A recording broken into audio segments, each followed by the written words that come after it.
நான் மெடிக்கல் காலேஜில் இறுதி வகுப்பில் இறுதி ஆண்டில் படித்துக் கொண்டிருந்த போது கீத்மூர் என்பவரும், இவர் ஒரு பிரபலமான எம்பிரியாலஜி சம்பந்தமா முளையவியல், அதாவது ஹியூமன் டெவலப்மெண்ட் சம்பந்தமான ஆய்வில் ஈடுபட்டிருக்கிற ஒரு அத்தாரிட்டியாக என்று கருதப்படுவார் கீத்மூர், முஸ்லிம் அல்ல. அவரும் அப்துல் மஜீத் ஜந்தானி என்ற யமன் நாட்டை சேர்ந்த அறிஞரும் விஞ்ஞானியும் இருவரும் சேர்ந்து ஹியூமன் டெவலப்மெண்ட், ஒரு சிசு எவ்வாறு கருவில் உருவாகி வளர்கிறது என்பது பற்றி ஒரு ஆராய்ச்சி செய்து சூரா அல் முஃமினூன் என்ற அத்தியாயத்திலும் சூரா அல் ஹஜ் என்ற அத்தியாயத்திலும் அல்லாஹ் மிகவும் துல்லியமாக ஒரு கருவின் வளர்ச்சி கட்டங்களை சொல்லியிருக்கிறான். எப்படி நுத்துஃபா, முதலாவது அலக்கா, பிறகு நுத்துஃபா, பிறகு முதுகா, அதற்கு பிறகு இதாம், அதுக்கு பிறகு லஹம், வகஸவுனல் இதாம லஹ்மா. இந்த கட்டங்களை அல்லாஹ் சொல்லியிருக்கிறான். அந்த ஒவ்வொரு கட்டத்தையும் குர்ஆன் மிக துல்லியமாக எப்படி சொல்லியிருக்கிறது. நுத்துஃபாவுடைய கட்டம் குர்ஆன் சொல்கிற மாதிரி, அலக்காவுடைய கட்டம் அதுக்கு முந்தின கட்டம் குர்ஆன் சொல்கிற மாதிரி, முதுகாவுடைய கட்டம், லஹமுடைய கட்டம், இதாமுடைய கட்டம், லஹமுடைய கட்டம் ஒவ்வொன்றும் எப்படி அச்சொட்டாக குர்ஆன் சொல்கிற பிரகாரம் இருக்கிறது என்பதை படங்களோடு பெண்ணாம் பெரிய ஒரு நூலாக அது வந்திருக்கிறது. பரவலாக எல்லாருக்கும் கிடைக்கக்கூடிய ஆங்கிலத்தில் இங்கிலீஷில் இருக்கக்கூடிய ஒரு நூல், ஹியூமன் டெவலப்மெண்ட் சம்பந்தமான நூல், எம்பிரியாலஜி சம்பந்தமான நூல். இந்த நூலை நான் படித்தேன்.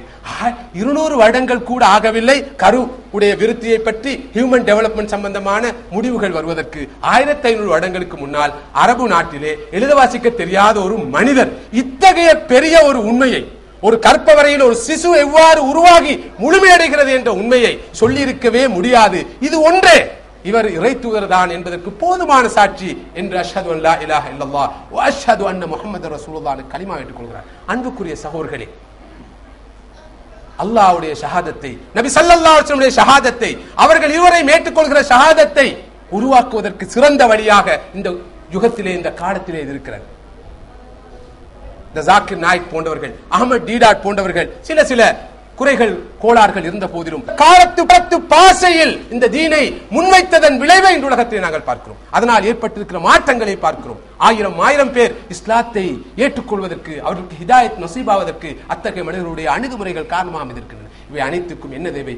அறிவு தேவை, எடுகேஷன் தேவை.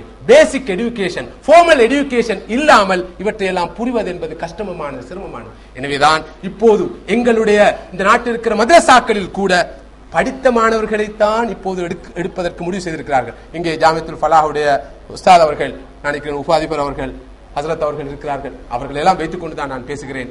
அத்தகைய அங்கீகாரம் நிச்சயமாக இந்த கருத்துக்களுக்கு இருக்கும் என்று நான் நம்புகிறேன். அல்லாஹ்வுடைய அருளினால் உலமாக்களுக்கு மத்தியில் அந்த விழிப்புணர்வு தெளிவின்றி பரவலாக இருக்கிறது. முகாம்வாதம் எதுவும் கிடையாது. எனவே இப்போது விழிப்படைந்திருக்கிறோம். அந்த வகையில் எமது அரபு கலாசாலையாக இருக்கட்டும், பாடசாலையாக இருக்கட்டும், ஆண்கள் கல்லூரியாக இருக்கட்டும், பெண்கள் கல்லூரியாக இருக்கட்டும், எங்கும் இந்த ஈமானின் அடிப்படையில், இந்த இறை நம்பிக்கையின் அடிப்படையில் தேவையான அறிவை, அது எந்த அறிவாக இருந்தாலும் தேவையான கல்வியை இந்த சமுதாயத்துக்கு ஊட்டுவதுதான் இந்த சமுதாயத்தின் மேம்பாட்டுக்கு அடிப்படை காரணியாக அமையும் என்பதை என்னால் உறுதியாக சொல்ல முடியும். இஃப்தாருடைய நேரம் நெருங்கிக் கொண்டிருக்கிறது. துவாவுக்கான சந்தர்ப்பம் வழங்கப்பட வேண்டும். அன்புக்குரிய சகோதரர்களே, ஹாஜியாரை புகழ்வது இங்கு இந்த மஜ்லிஸின் நோக்கம் அல்ல. மருவும் நலீம் ஹாஜியார் அவர்கள் கல்விக்காக உழைத்தவர்கள், பாடுபட்டவர்கள். இந்த நாட்டில் ஆயிரக்கணக்கான இளைஞர்களுடைய அறிவு கண்ணை திறந்து வைத்தவர்கள். அதன் விளைவை இந்த நாடு அனுபவித்துக் கொண்டிருக்கிறது. தொடர வேண்டும் இந்த பணி, இந்த ஆன்மீக பணி, இந்த இறை பணி, இந்த தவா பணி தொடர வேண்டும்.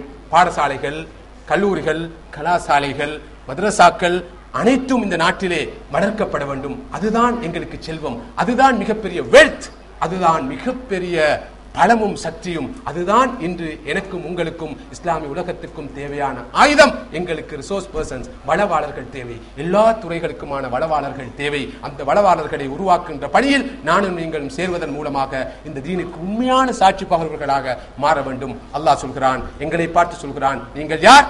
ஷுஹதா அலன் நாஸ், முழு மனித சமுதாயத்துக்கும் இந்த தீன் சத்தியமானது, உண்மையானது என்பதற்கு சாட்சி பகர்வர்கள், சாட்சி சொல்பவர்கள். அதை எப்படி சொல்லலாம்? இப்படித்தான் சொல்ல முடியும். எனவே முஸ்லிம்கள் அறிவுள்ளவர்கள், ஞானம் உள்ளவர்கள், வல்லமை உள்ளவர்கள், திறன் உள்ளவர்கள் என்ற உண்மை மீண்டும் ஒரு முறை இந்த உலகத்துக்கு நிரூபிக்கப்பட வேண்டிய தேவை அவசியம் இருக்கிறது. அந்த வகையில் அன்புக்குரிய சகோதரர்களே, சகோதரிகளே, ஜாமியா நதீமியா உட்பட இந்த நாட்டில் இருக்கிற எல்லா கலாபீடங்களுக்கும் உங்களுடைய முழுமையான ஒத்துழைப்பை வழங்குவது இரு வகையில் நீங்கள் செய்கின்ற நன்மையாக இருக்கும். ஒன்று, நீங்கள் அபிமானம் கொண்டிருக்கிற மர்ஹூம் நலீம் ஹாஜியார் அவர்களுக்கு நீங்கள் செய்கின்ற நன்றி கடனாக இருக்கும்.